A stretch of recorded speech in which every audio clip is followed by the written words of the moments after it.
such economic underperformance. So I would like to make a few major points looking forward.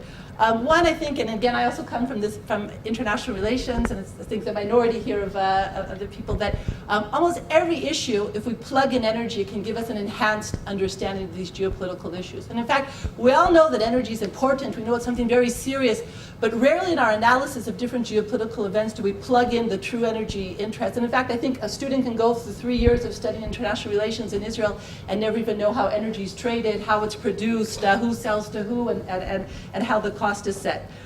Second, we should differentiate between energy security and energy independence. Now, this is again also to the representative, the chief scientists in our own government, that just like we don't want technological independence, we don't want trade independence. We would think that would be crazy. We don't need energy independence. And even when President Obama talks about it, he knows there's no such thing. We don't want to be cut off from opportunities, because again, energy security is about reliability, affordability, and environmental sustainability. And if you only think about reliability, you're not going to have the other two elements.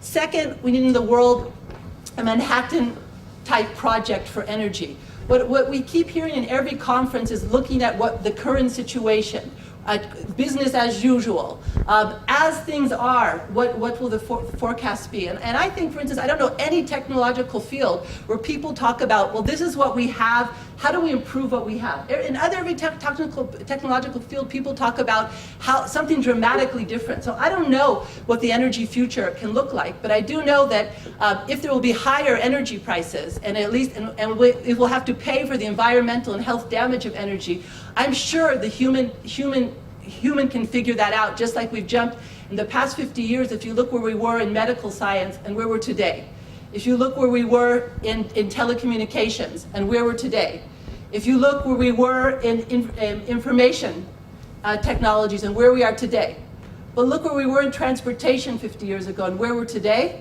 we're in the exact same place. And that's because oil's been too cheap, gas and coal have been too cheap, and that we haven't had any incentive to move to something else. And so I would just say that we shouldn't just be talking about how to fuel the car in a different way, how to stick electricity in it, or stick corn in it, or stick sugar cane in it, but thinking beyond the car to something fundamentally different.